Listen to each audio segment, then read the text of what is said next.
I want to talk about something. When you finally start embracing who you are, right? When you're trying to go through the puzzle pieces of your existence, and, well, I'll just talk about me for a minute.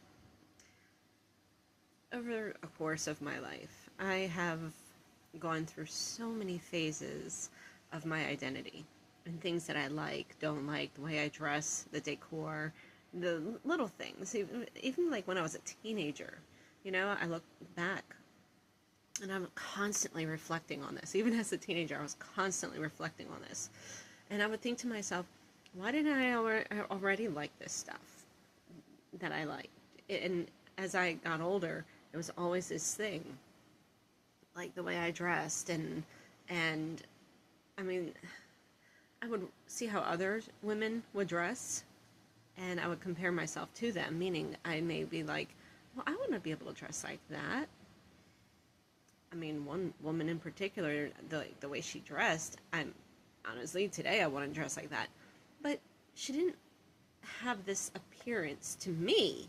She wasn't like seductive or anything like that. But, it was still very like revealing clothing. And I thought she looked very cute. Like the way she dressed, it looked good for her. It didn't look bad. Nobody thought ill of her or anything like that. And I wanted to be able to dress similar. I look at myself. I can't. I can't do that.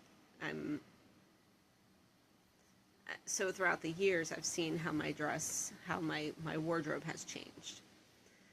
My decor in my home, or the decor I like, has transformed. I've adopted some, and it's interesting. I've always have loved like the Middle Eastern, Mediterranean, and tribal. Oh my goodness, so honestly, I love ethnic decor. And then here's something else. Time travel, like Jules Verne, time travel.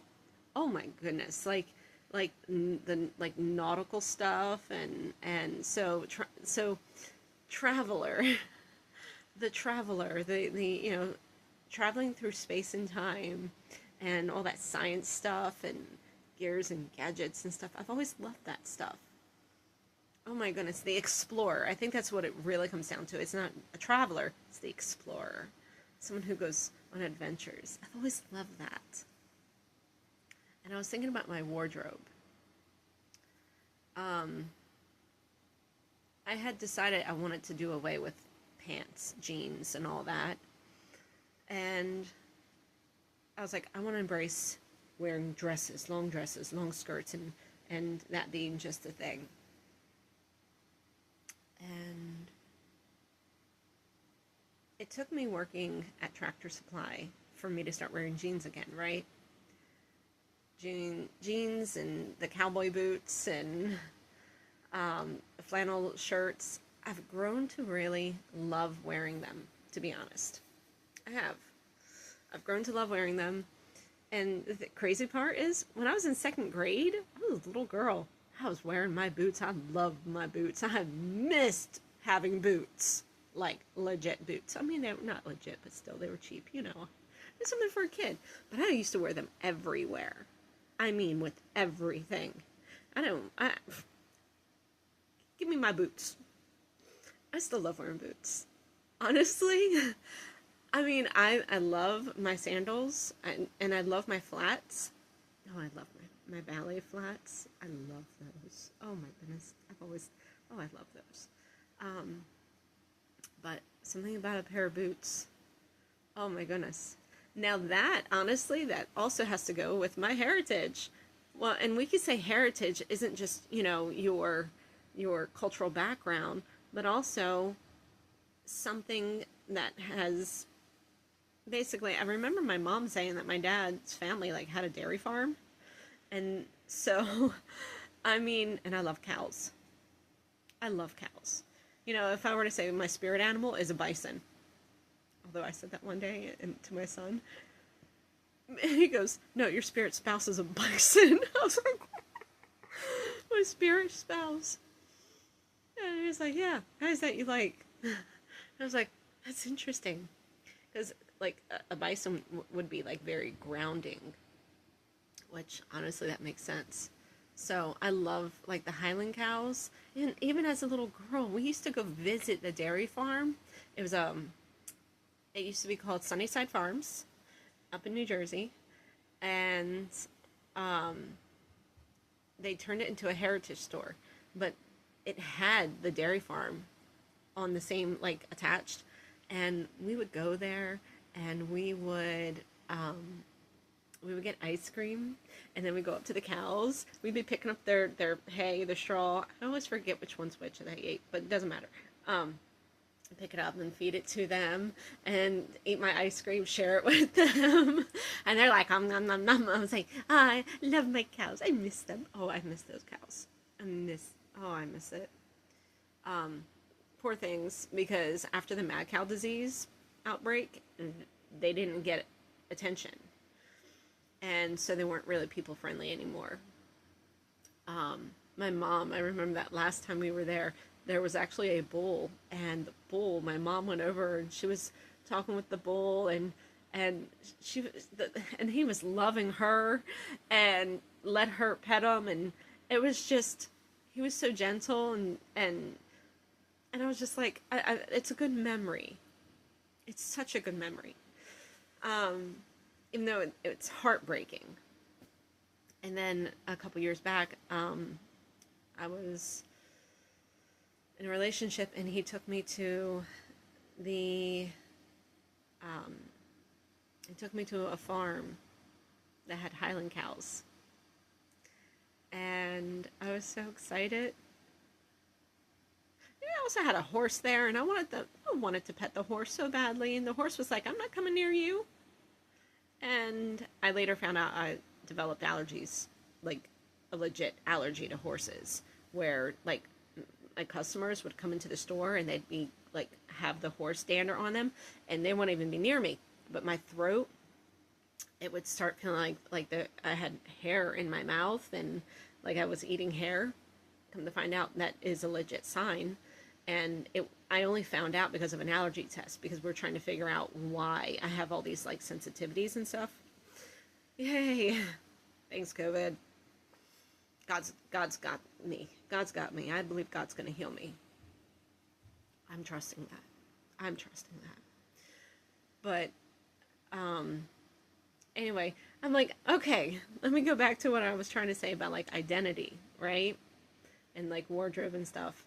So when I was about 18 or 19, I think I was 19, I I'd already loved the way the women looked wearing scarves and headdresses. I've always loved that. I've always had a, I don't know when I didn't love that stuff, to be honest. But but I took one of my mother's scarves. It was a square scarf too. Well, I was in a musical.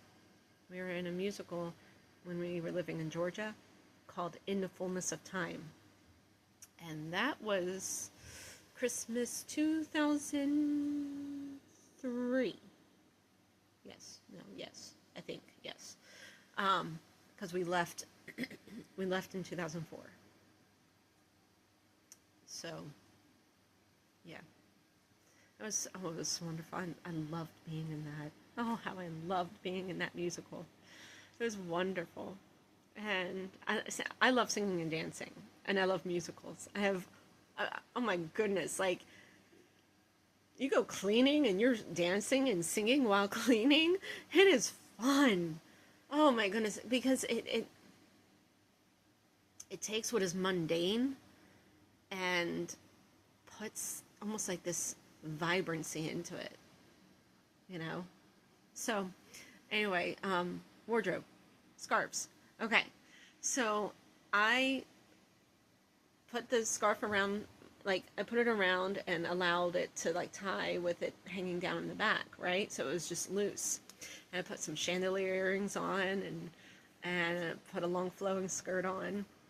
Um, and I at the time I was taking dance lessons. So Mediterranean style dancing. So that's what I always tell people, Mediterranean style, because it is technically. It is Mediterranean, Middle Eastern style dancing. But um,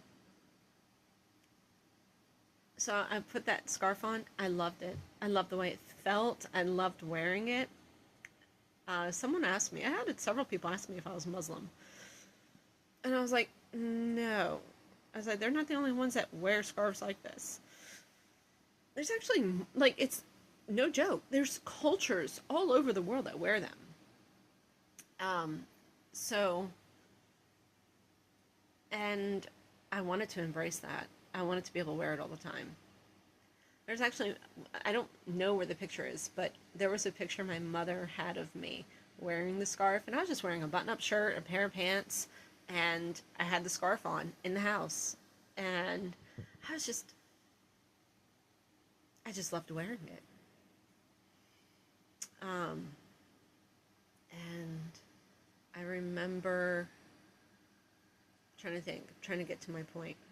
Okay, I'm going to fast forward a little bit. Um, so when I was 21, I was dating a guy from Nepal, and he introduced me to Bollywood films. And this particular film, I always mess up the name. Dilai, no, Diwali. Oh my goodness, something. All right, all I can tell you is, I'll write it down in the comments, the name of it. Um, so you have Simran and Raj, okay? It's so the actor is Shah Rukh Khan, who plays Raj, and then Kajol plays Simran, and I loved her character so much. Oh my goodness, she's my favorite actress. Like literally, by far, my favorite actress. I love. It doesn't mean I don't love other actresses, but she's by far my favorite. And um, anyway, so I was reflecting on that recently about the way they dress. And, you know, so they dress very modern, but then they also dress culturally, right? I guess that's the word, ethnically.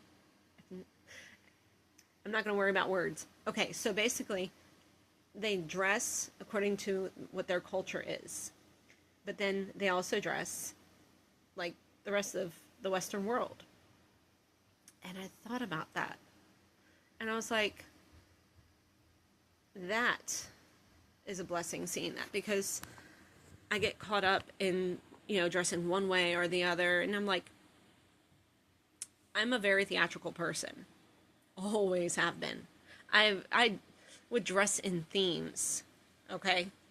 Always have been this way. And I don't want to change that about me.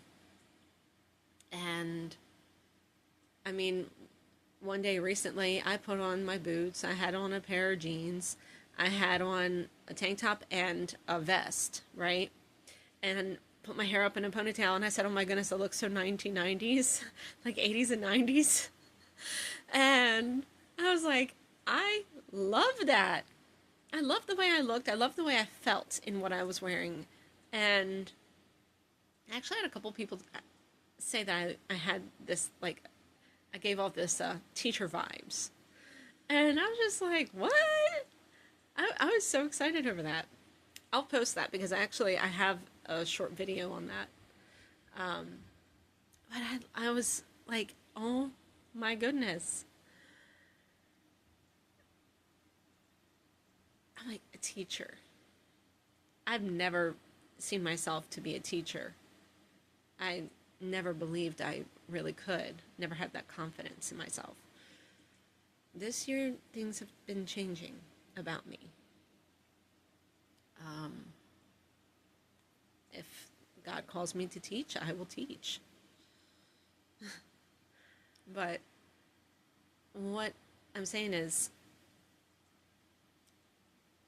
So, whether I'm wearing jeans or a dress, I want to start wearing my scarves.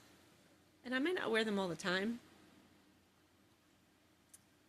but I want to wear them more.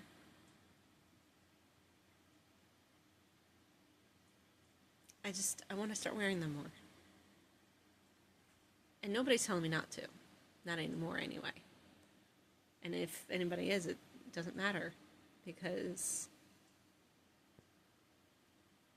I don't want to pretend. No, it's not about pretending. I don't want to hide.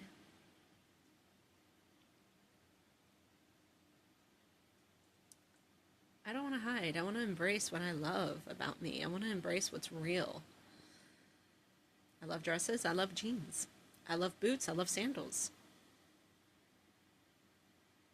I love ponytails and I love headscarves.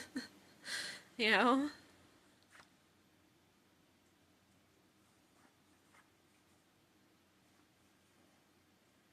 Yeah. Just.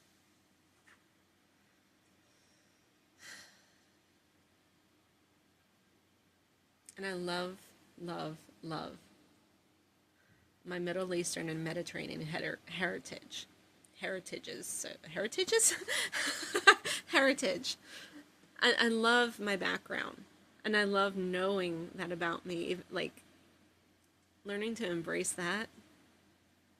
Learning to see who I am and to accept it and to allow it to show. So on my father's side, it's English, Irish, Scottish, Dutch, and Cherokee. On my mother's side, Sicilian, Napolitani, Greek, Egyptian, and Ashkenazi Jew.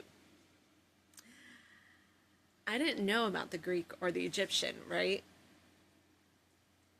But it makes sense because it's always been alive. It's interesting when you can see that about yourself, that those nationalities are alive in you. I always felt at home at the Greek festival. And I had a fascination for Egyptology when I was young. But the one I longed for the most was the Jewish.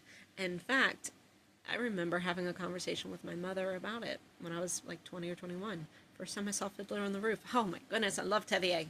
Oh my goodness, I love him. I do. He's awesome. And so, all right. So anyway, like that voice, his character I loved his character. Oh my goodness, I looked up to him and it was just, the last time he was on Broadway, I wanted to go see him. Like we all did. Well, at least I know my mother and I did. Anyway, so after seeing that, I said to my mom, I said, I wonder if we have Jewish in our blood. And she like responded like, you never know. Because we had such a love, a fascination with everything Jewish. Always have. And so to be growing up as a Christian and to see yourself one way, and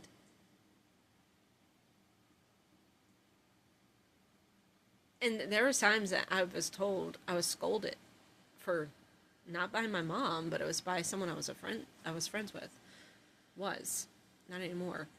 I was scolded for even wanting, desiring, being curious.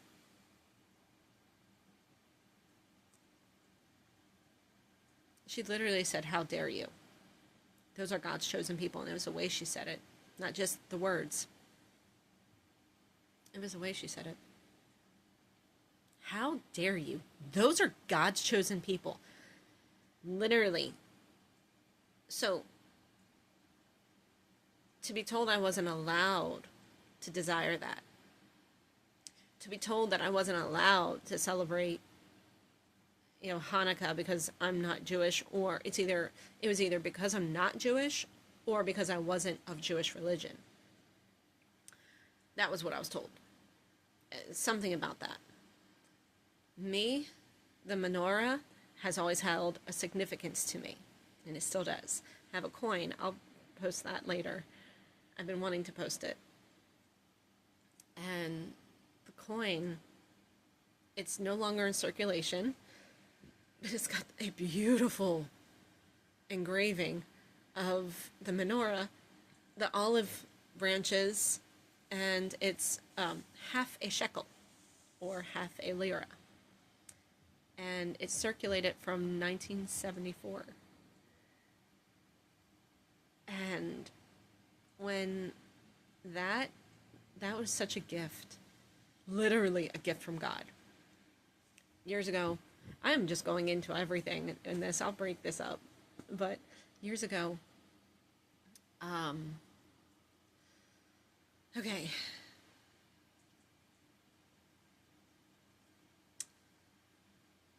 working in Ocean City, it's a tourist town. We had a lot of foreigners, and with a lot of foreigners comes a lot of foreign currency, and we would find foreign currency in our registers, and I tell you what, we would come across so many different coins. I started becoming an international coin collector, for the sheer fact that I think I said I wanted a Hebrew coin, but an Israeli coin. I wanted one. Now, mind you, this was before I found out that I had Jewish in my blood. But for that to be the goal, like literally, that was the goal. And when I moved, so yeah, I became an international coin collector. I collected coins from Barbados and Singapore, Italy, New Zealand. Oh my goodness, I've got from Russia. Yeah, I've got coins. So I had coins, like different people. Well, it was actually my friends who had the Russian coins. They gave them to me. But my goal was to have that coin, and I didn't know what the coin was going to look like. That's the thing. I didn't know, but it was a goal. It wasn't a specific kind of coin other than where it came from, culture. So,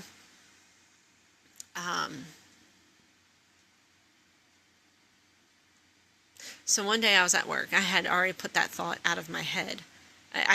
I put it on the back burner, and it faded away, that desire, the international coin collecting. For many years, I stopped collecting coins. And one day, it showed up. I'm looking at the quarters, like I'm at the register. I had opened up the register, and I saw a coin, and I was like, that is no quarter. And I pick it up, and I saw the menorah. I put it in the far empty one, and I get my manager, and I was like, I was so excited. I was like, because I didn't know what I was going to be getting. I had no clue, and it said Israel. I was like, oh my goodness. I was so excited. And so I show it to him, and I was like, I want to go swap it out. And he's like, go ahead. And I was like, I'm so excited. And with that being said, so now I have that coin. And I was worried that, walking away from that register, that somebody was going to put it back in the quarters. Because to them, they don't know. And I ended up getting one more international coin after that, but I was like, no, I'm done. I have the goal. I have what I wanted. And so I also have a Turkish coin. So I have them both in I have a necklace that's like a macrame necklace that's meant for holding stones. Um, so that's actually where my coins are, the two coins. And the Turkish means something to me as well. That one I don't have, well, I wouldn't know if I have Turkish in my blood. I wasn't the one who did the DNA test, it was my aunt. I don't know how she figured it out, what she did. Um, it's interesting because my sister said that someone said to her that she looks Turkish. And years ago, someone said to me that I looked Romanian. And mind you, these are foreigners that said this to us. My mother has been told that she looks Greek. Well, she has Greek in her blood, it makes sense. Also, the Egyptian. She's been told that before. It's alive. It's alive. um, it's alive. It's alive. It's alive in us. And, you know, with that being said, think about what your nationalities are. It's alive in you. You know? I love it. Oh, I love it. I absolutely love it. My mother had also had a curiosity about having like from like India because she dated a guy from India, and I've dated more than one guy from Nepal. Not at the same time, but I was going to marry. I was dating for marriage, not for love. I mean, I wanted love, but I was dating for a commitment, and I had a broken heart, and I was ready to be married and start a family. I was 21. I almost went through with it too. I mean, we never made it to the altar or down the aisle or anything like that. but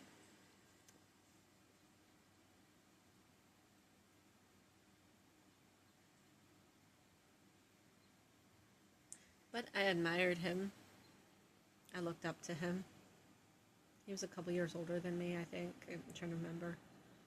I gotta realize I'll be 40 next year. Whew, 40. I was 21, and I'm gonna be 40.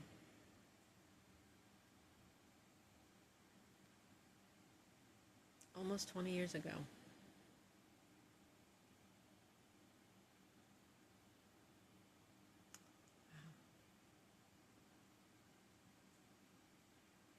You ever look back on your life and think, it seems like yesterday?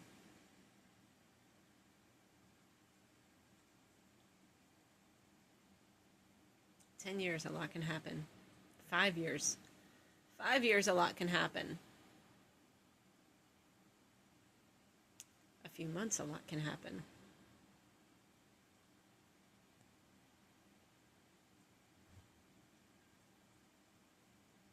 Goals, plans, pursuits.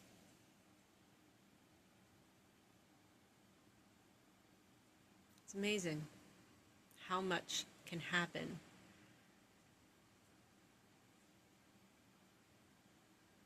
Good and bad.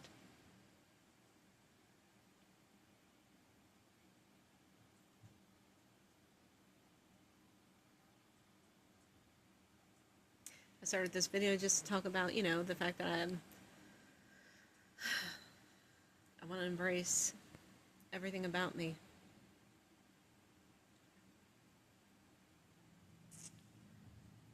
Because when you put to death your identity, sometimes you need a reminder of who you are.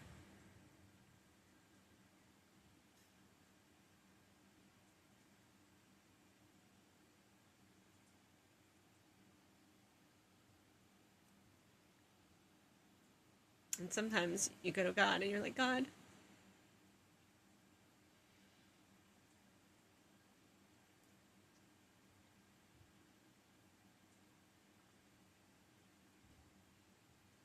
Yeah, here, God, I give you full access.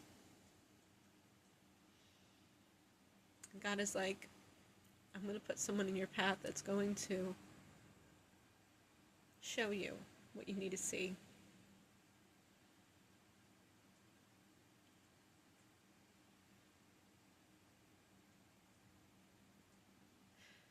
To say I'll never be able to thank somebody enough, I'll never be able to show God enough gratitude for that, nor will I be able to show Him gratitude for that,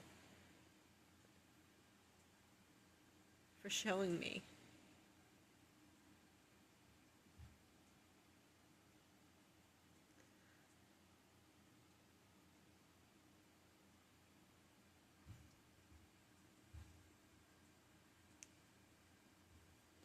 God led me to a relationship coach, and his name, Naftali Moses. What a name. What a name. And I say God led me to him.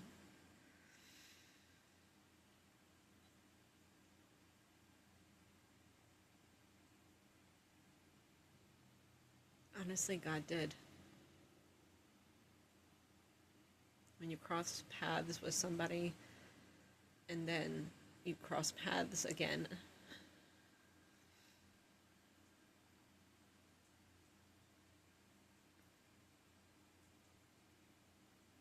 I buried myself, my heart, my identity in a crypt. That's what I call it, because that's what it was felt. That's what it felt like. And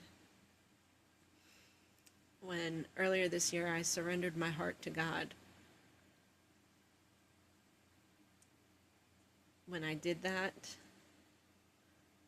and I say I surrendered it, I told God, search my heart, expose everything in me that needs to be exposed. Because I don't want to keep, basically I wanted to step into my calling. And I knew that there were some things that needed to be worked on, that I some things needed to come out, but I didn't know what. I didn't know what.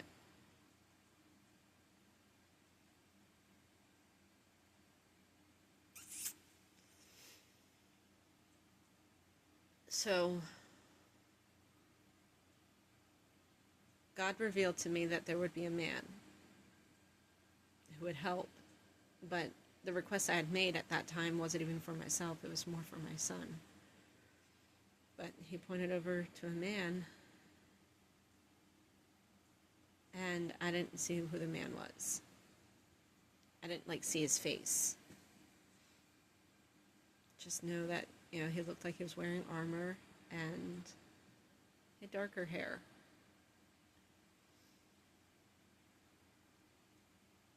And, well,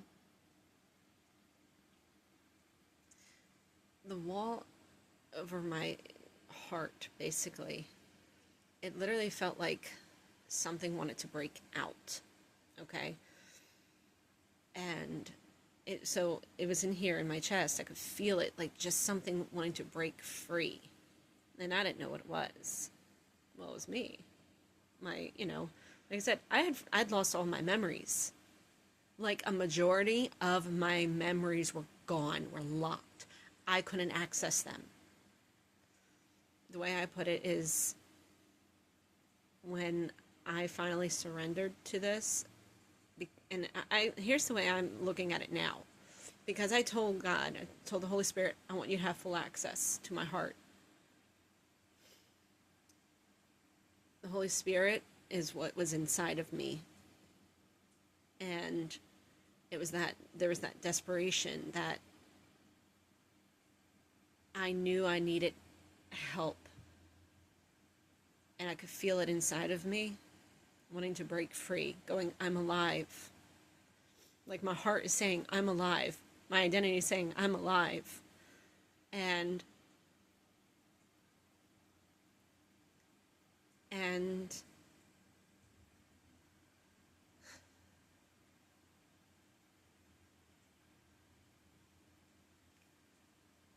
I had off wanting to really follow him um, a couple years back.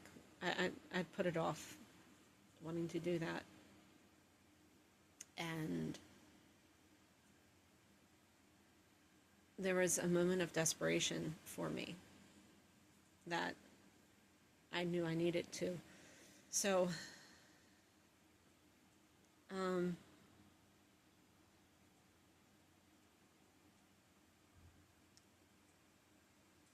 so I followed. And I joined the community. And I remember watching one of his videos, and it really struck a nerve for me. Like, really struck a nerve. And I responded to it, and he responded back. It felt like somebody took a sledgehammer to those walls that I had built. And here's how I said it to him. I said it felt like I had put up the walls. I built the walls so well that not even I could break in or break out. And that he was given this sledgehammer, and he set me free.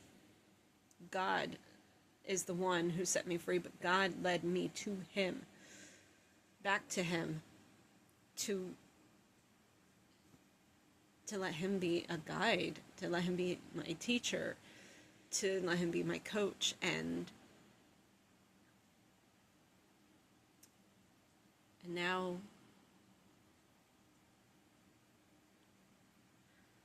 there's so much more about me that I have faced because of it, and I felt more alive. My chest hurt for 3 days. I mean, it literally felt like somebody... And here's the crazy part. You ready for this? You're not ready for this. Okay. People use imagery in their minds, okay? Some people do, some people don't. I mean, honestly, that's how you have movies.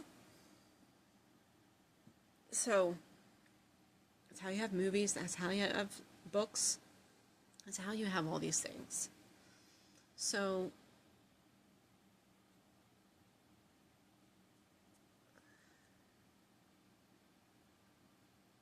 I want to say, how many years ago was it? I don't know. It's within the last 6 years. We'll say that. I remember seeing myself, but I say my dark side, my darkness, my dark side. My shame is what it was. I locked her away in a cage. I was afraid of her. I thought she was evil. I was afraid to let her out. So she was in that crypt. She was behind that wall.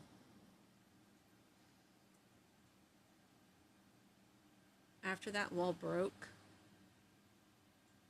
the interesting thing was, I saw her like hold out her hand with a key. So she's held the key the entire time, because she didn't have a safe place to come out to. She was scared. She was sad. So honestly, that was me putting myself in a cage for protection. I put myself in a cage for protection.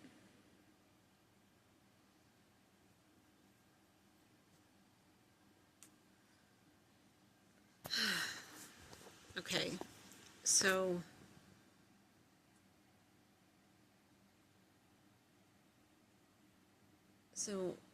I basically set myself free, but God used him to be a part of that journey.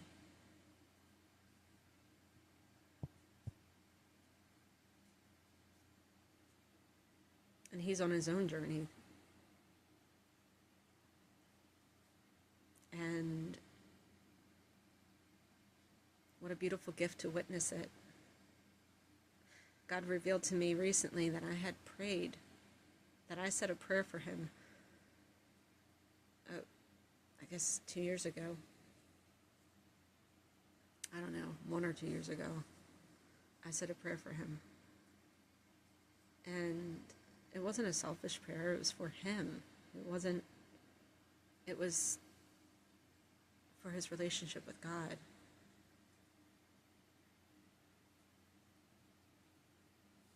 You might be thinking, why would it be selfish? Well, I admire this man. I admire him now. But I had denied that I was attracted to him. So, I denied that. It's easy to be attracted to somebody.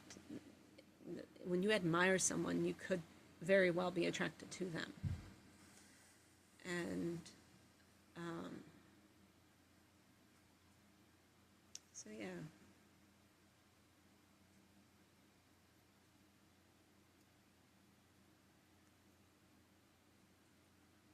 So I've learned to open up more.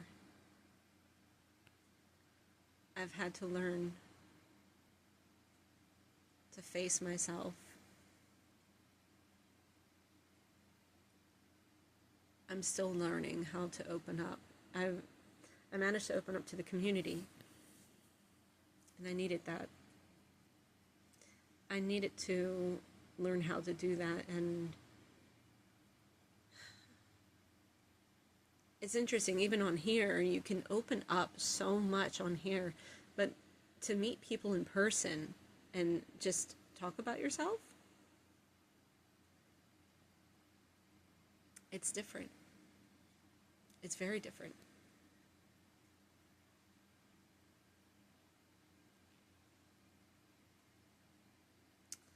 So,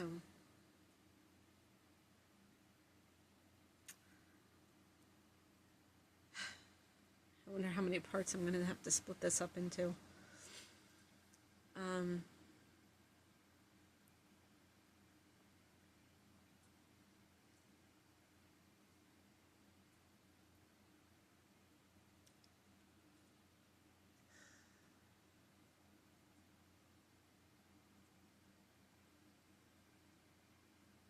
It's nice to meet somebody who you can relate to or relate with. Like, when they talk about themselves and you're like, I understand, I relate, that makes sense. You feel like you are somehow, and you want to be seen, you want to be understood. And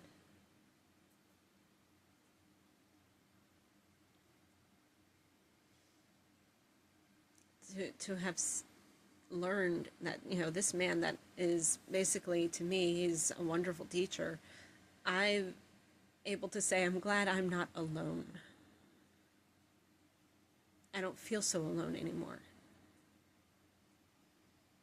Because I see that there's other people. There's other people in the world that you can relate to, that you connect with.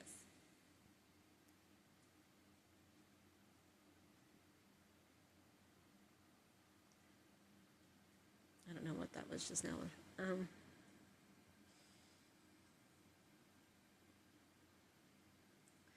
I don't know what lays ahead.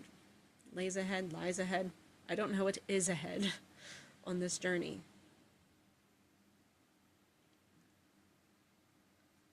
But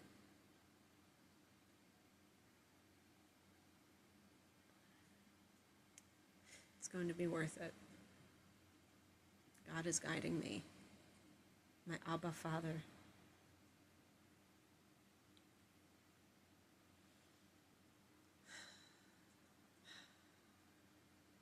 That right there, Abba Father. I'm getting used to certain things. It's taken me time to get used to calling him Abba. My Abba.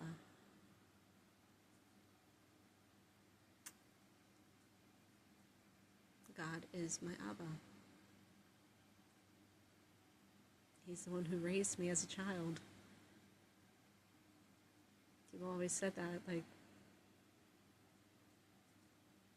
how did you turn out the way you did? God was raising me.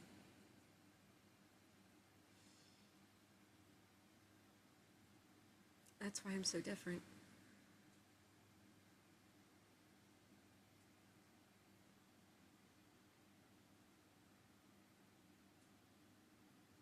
And I want my love for God to grow more and more. I want my connection to grow deeper. And I want my love to grow.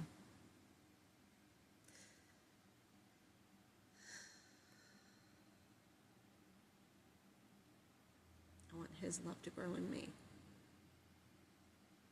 And I want it to pour out into everyone around me.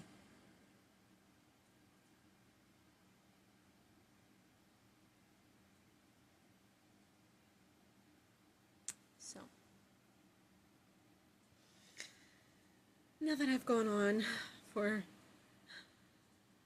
46 minutes,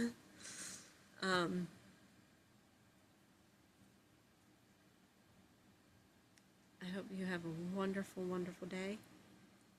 And until next time.